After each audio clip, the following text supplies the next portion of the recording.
Hodgson has come alive here in the second half. He's got 3 block shots, 8 points to go along with 3 rebounds. His efficiency has been very solid. This is coming from a player averaging 3 points, 3 rebounds per game. And he has asserted himself here in the second half and been successful underneath where players like Brad Waldo have struggled tonight. He's only played 10-12 minutes in this game, and yet he's put up those numbers. This has to be one of the best stretches of his St. Mary's career.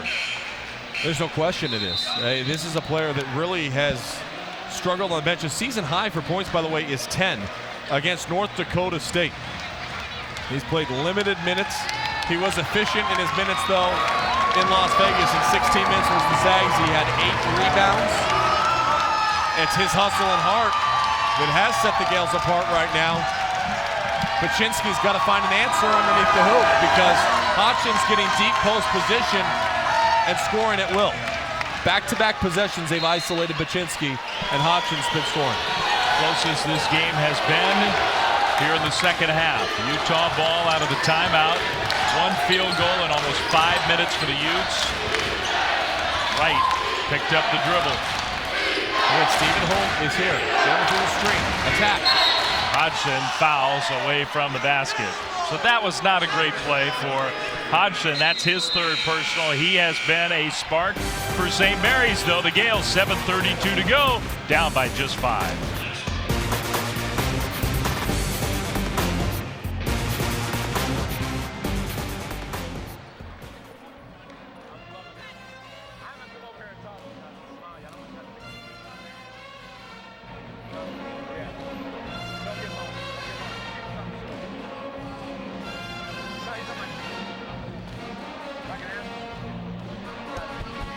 You guys are good.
Dave Fleming, Sean Farnham back here in Moraga. St. Mary's on a run, down just 5. And Utah, Sean, perhaps has missed an opportunity to attack a Gale in foul trouble. Well, and this is what I'm talking about. The middle of the key is wide open here. And this is where you need attack Stephen Holt, who's got 4 personal fouls by driving the middle. You don't attack him. Instead, you're taking a negative step away from the basket. You're playing passive versus playing aggressive. Stephen Holt, the best player on the Gales roster, trying to facilitate your offense. You got to look and see the mismatch, see the opportunity to expose maybe your opponent's weakness, and that time a missed opportunity by Onwas. And it could be that Larry Krasowiak wants a more offensive-oriented player in the game for that matchup to see if he can do just that. We'll see. Taylor pinned along the sideline by Carter.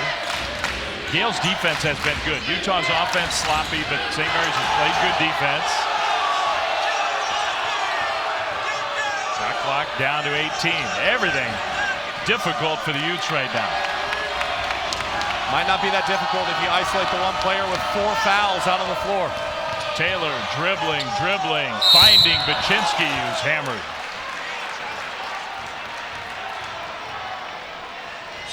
A good job by Baczynski following the drive, making himself readily available to get to the free throw line. Well, good point by you, because Taylor had absolutely nowhere to go. No, Baczynski has worked so hard being that post presence underneath. In the last couple of games has been pretty efficient. Has not been that efficient tonight. He hasn't really been that aggressive in hunting for a shot. In fact, has yet to attempt an actual field goal. He's gotten to the free throw line a couple of times.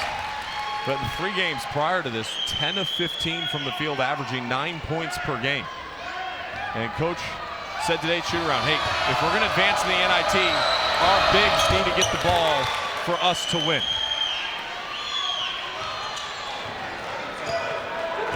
Utah is getting to the free throw line, 11 of 14 at the line. Just 5 free throw attempts for St. Mary's. Jackson, they sort of left him open.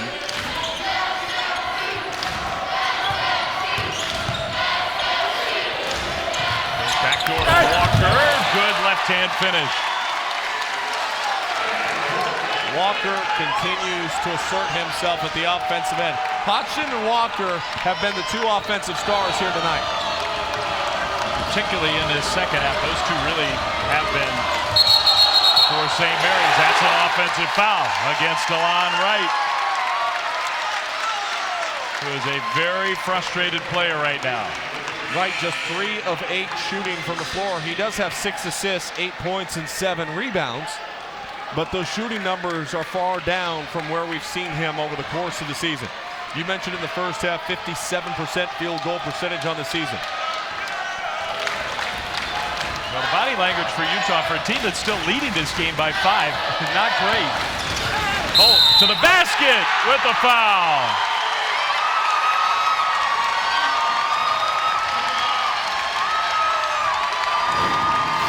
Well, Stephen Holt, 4 fouls in all, turns the corner, looks to aggressively attack and finish, and that's the difference right now between the 2 teams. Utah has been passive in their half-court sets. St. Mary's is being the aggressor. It was Walker on the previous possession, and that time it was Stephen Holt. Free throw good. This is a 2-point game. It's been a long time since it's been this close. And Dave, you mentioned it for Utah. Now, I've said about their struggles on the road, but how many tight games did they lose this year? Close games that if they go the other way, they might be in the NCAA tournament right now. Here's Delon Wright. He'll attack. Had it knocked out of his hands, out of bounds. Again, Wright just can't believe there was no whistle there, but Utah does keep the ball. The Utes lost 11 games this season. 8 of those by 4 or fewer. So almost every loss they took was a close loss. A couple of overtime losses.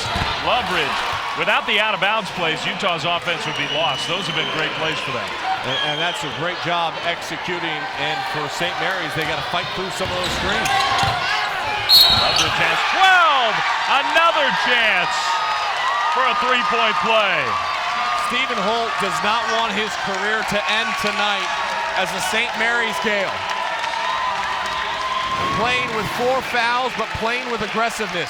Crossover, dribble the first team all WCC player. Finishes off the backboard and tightens this game back up. An opportunity to make it just a 1-point lead for Utah. And that's exactly what Holt did. It was 13-12 when it was a 1-point game last. St. Mary's never has led.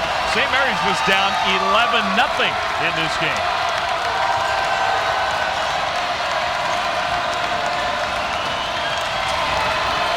Loveridge against Levac. Hodgson tried to block it, couldn't do it. That's a nice job by Loveridge. Loveridge in the last 2 possessions assert himself. Once on the out-of-bounds play, and in that time, flipping the page a little bit on St. Mary's, saying, okay, you guys are driving the lane, finishing strong, watch what I can do. His upper body strength is superb. He's got 14 years. Holt on the move again, and they call an offensive foul. And that's going to be number 5. Wow. Stephen Holt has fouled out. Offensive foul. He goes to the bench with still 5+ to go. What a big call. Well, you see Stephen Holt drive to the lane, and as a driver to the basket, it's different than collecting yourself going up for the shot. He dipped his shoulder down, initiating the contact.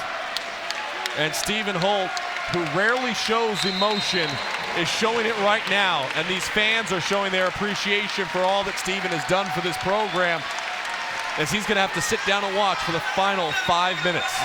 He's fighting back tears. Stephen Holt does not want that to be the last moment of his St. Mary's career. And those folks don't want that either.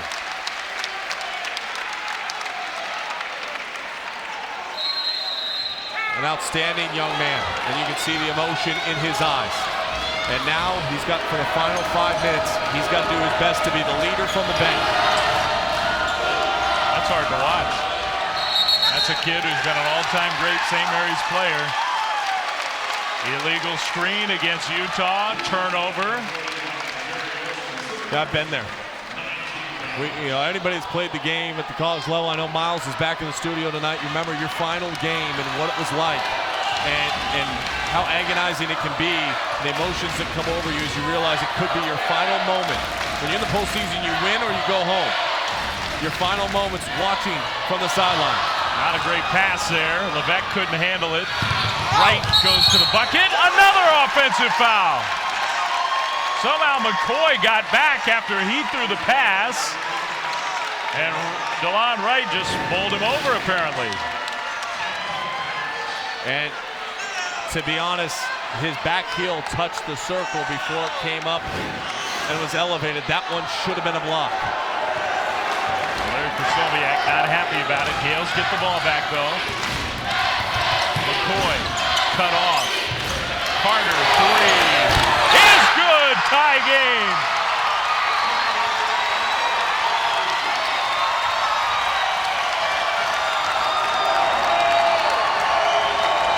This game matters for both these teams. These two teams are fighting right now. The Gales are trying to bring it all. And Carter on the break. Carter scores. St. Mary's leads. How will Utah respond? They've led the entire way. Now they're down by 2. They're passing on the offensive end of the floor. Has lacked efficiency and strength and crispness in their pass. And the emotion for Stephen Holt, who's going Jerry Tarkanian on that towel. Carter able to dial up the three-point shot, and then the steal and the run out from the lazy pass, able to finish. Who is going to pick up the slack for Holt? I guess Carter, part of it. He had not scored in the game. He's had 5 in a row, and Stephen Holt still is trying to get his emotions in check. He can't do it, and you can understand why. He does not want to take off that St. Mary's uniform. Well, like we said in the one-on-one, the two things tonight is the building blocks for Utah going into next season. Trying to win here, learn how to win on the road, a place that they've struggled, 2-8 on the season. And for St. Mary's, it's a very simple concept. How much do you want to play for your senior class? Well, guys like Holt, guys like Bo Levesque, who have struggled tonight, coming off of pneumonia. It's that raw emotion that you see in Stephen Holt's eyes right now that makes this time of year, this part of the season, so special and so unique. Utah ball. Down in this game for the first time. I think got to look Loveridge. If you can free up Loveridge, he's your guy. He wants a screen. Loveridge, a long 2 off iron, and Carter tracks down the loose ball. Carter was the one that showed fight against the Gonzaga Bulldogs in the semifinal in the WCC. It earned him to start the second half. Right now, he's picking up the slack with Stephen Holt on the bench. Walker baseline, hammered. It hasn't been the usual suspects, Hodgson and Carter and James Walker, trying to get their teammate Stephen Holt another game as a Gale. Holt has already fouled out in this game. St. Mary's had not led until now. 3:21 to go. Gales lead by 2.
Day 2 of the NIT tomorrow on ESPN2 at 7, Illinois, Boston. Then at 9, UC Irvine on the road against a good SMU team. That is Wednesday on ESPN2. Also live on Watch ESPN. St. Mary's leads Sean for the first time. The Gales being ultra aggressive, attacking the hole, and Stephen Holt fouls out of the game on an offensive charge. But his teammates have picked it up. Matthew Dellavedova, the former great Gale who had his jersey retired earlier this season with the Cleveland Cavaliers, on Twitter saying, "Let's go." Carter's saying, you know, I'm with you, Matthew Dellavedova. I got you. I hear what you're saying, and I am going to go because they've been ultra aggressive. James Walker III and Carter have led the way here offensively. Well, and our friend Matthew Dellavedova, we saw so many games for maybe the all-time greatest St. Mary's player, certainly one of them. He and Stephen Holt played a lot of games side by side, won a lot of games together. So you know, Delly, as they call him here in Moraga, feels for what Stephen Holt is thinking on the bench. He does not want his career to end here tonight. He is fouled out of the game. St. Mary's does lead by 2. Walker at the free throw line. And Baczynski's fouled out of the game now for the Utes. So that's a factor. Dalen Baczynski is their best rim protector, their best big man. He's on the bench with 5 fouls. What a response here in the second half by the Gales. Shooting Amazing. 62% offensively here in the second half. Well, there is Baczynski on the bench. 4-point lead, biggest of the game. Taylor curls and misses the 3. Rebound. Carter's going to grab the loose ball. Because of Carter's aggressiveness too, Taylor, instead of going for that 50-50 ball, backed up to make sure they had a defensive presence, because if he missed it, Carter would have had an open lane for a layup. A smart play by Taylor, even to give up that possession and the chance for the 50-50 ball. 7-0 run. Can the Gales add to it? They're daring Bolevec to shoot. He has not been able to make shots tonight. You don't shoot that shot now. He makes it! I mean, to sit there and think about taking a shot, hesitating for 10 seconds, and finally let one go.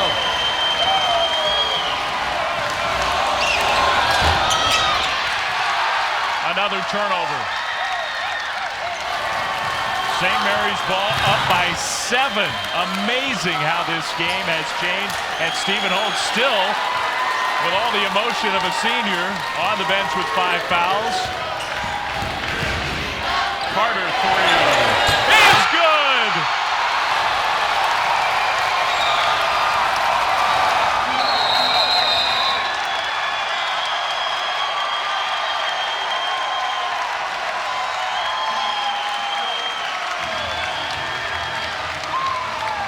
The emotion boiling over right now for St. Mary's as they continue their red-hot shooting here in the second half. 65% shooting from the floor. Bolevec almost had to talk himself into that 3-point shot, and then the drive and the kick. And Kerry Carter there to answer it on the outside, and Stephen Holt, you can see the emotion as this game has completely turned on Utah. I mean, Utah fans might disagree with me, but even if you're pulling for the Utes, how can you not appreciate that scene? A guy who has been a 4-year starter, who has given an incredible amount to this St. Mary's program, fouling out, thinking this would be his final game and he'd have to watch the last 5 minutes from the bench, and watching his teammates after he left the game continue what is a 13-0 run, and that run since Holt fouled out of the game. You know, it's unbelievable when you think about this game and how this game has transpired.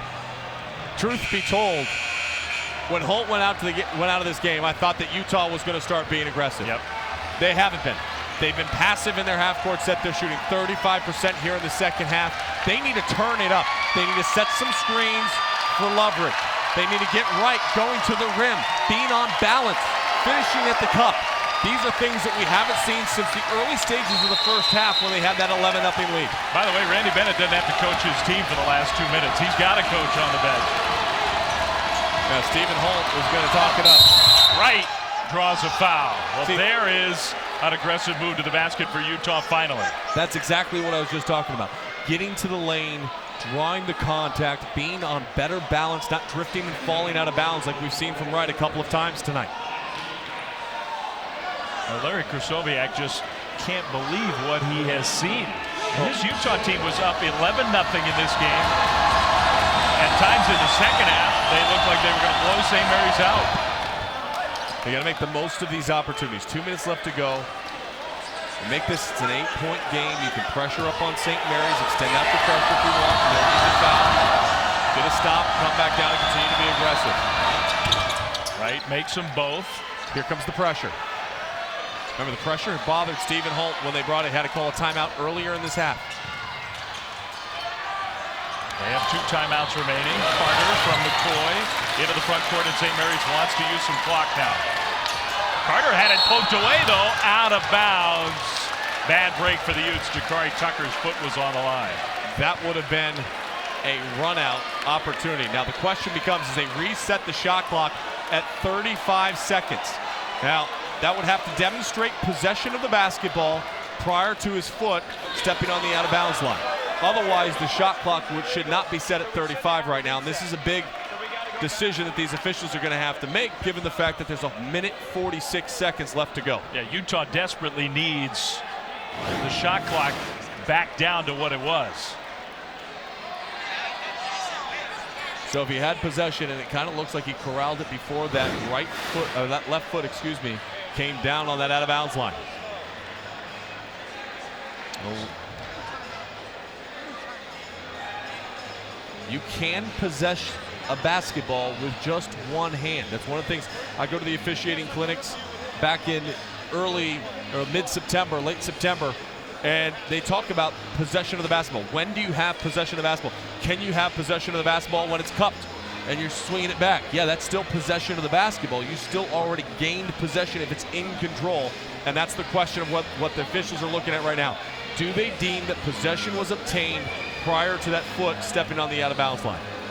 The 2 who are at the monitor at the moment, Tony Padilla, Deldre Carr, Rick Batzel, also part of this crew.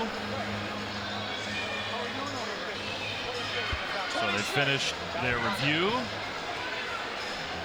And they change it back to 26 seconds. So what they deem is that there was no possession gained by Utah. So that's important for the Utes. 9 seconds precious at this point of the game, down by 8. Utah still can play defense without fouling here one final time. After this, I think they're going to have to try to stop the clock. Well, again, Stephen Holt not in the game. He's their best possession point guard. Trap the pass, see if you can create a steal. Well, Utah does foul, so Larry Krystkowiak trying to extend this game out, even with the shot clock issue, which in essence means that it didn't matter to Utah what they did with the shot clock. Walker on the season, 75% from the free throw line. He is 0 for 1 today at the foul line. Excuse me, 2 for 3 at the foul line. He made his last 2.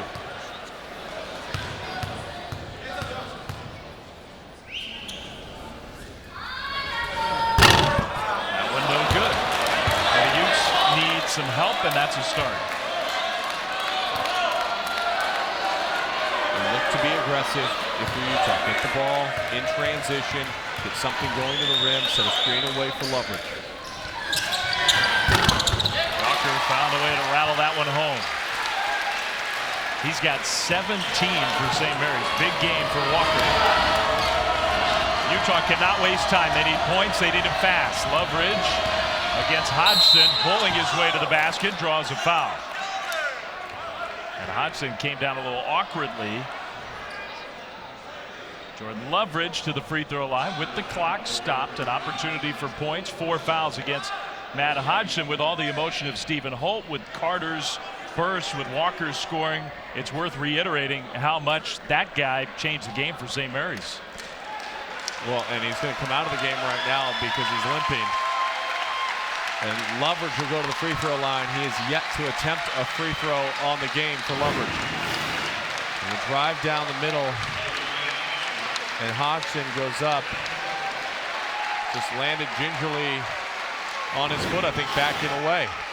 And Amy Carroll, the outstanding trainer here for St. Mary's, is going to take a look behind the curtain.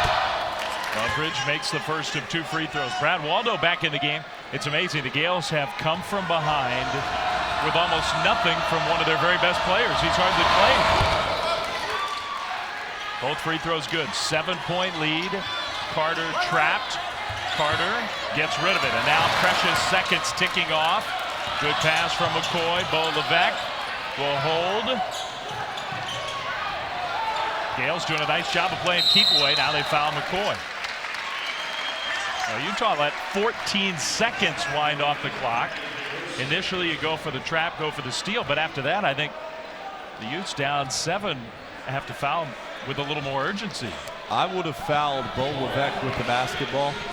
Levesque, 2 of 12 shooting from the floor, had yet to attempt a free throw in this game. It just percentage-wise with how he's been shooting the ball overall, I know he hit a big 3 here down the stretch. I still would have fouled him and sent him to the line. Levesque stays in. There was some confusion for the Gales. Waldo's coming out.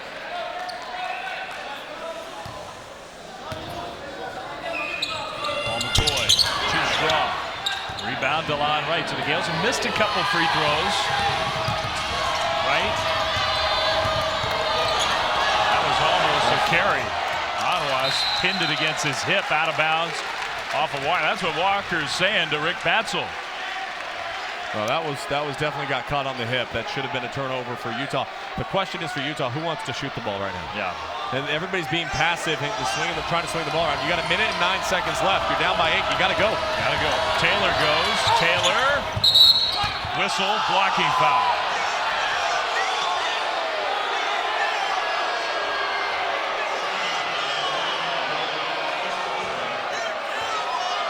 Two free throws coming for the sophomore from LA, Brandon Taylor. Yeah, you got to be able to turn the corner in these late game situations and attack the rim. And this is where Utah has to improve. Winning on the road, winning in a hostile environment. They have proven that they can have success at home. The question is, if you want to become an elite team, you have to be able to win on the road to get to the NCAA tournament and to move up in the Pac-12. Taylor made 1 of 2. More pressure from the Utes. Walker, the inbounder, gets the timeout called. So timeout for Walker. St. Mary's has 1 remaining. So does Utah with 1:03 to go. 62-55. Utes led by as many as 13. Had control of this game almost all the way through. Still led with 5+ to go when Stephen Holt, the Gales star, fouled out of the game. St. Mary's promptly went on a 13-0 run, hitting shots from everywhere. And the Gales now trying to hang on for a win to advance and play the top seed in this bracket in the NIT. Minnesota Gales don't care about the opponent. They just want that guy's career to have at least 1 more game. Well, and for these seniors, the win total in particular for Levesque and Holt, because Walker was a transfer from the junior college ranks, but these two and what they've meant and the wins that they've been able to accumulate over their career. 101 wins for Stephen Holt. Bo Levesque had a redshirt his sophomore year, so his freshman year was the year they went to the Sweet 16. So he has 129 wins. He'd be looking for his 130th victory of his career tonight. A lot of wins. Huge total. Out of the timeout, Gales against the pressure. McCoy catches. McCoy fouled right away by Taylor.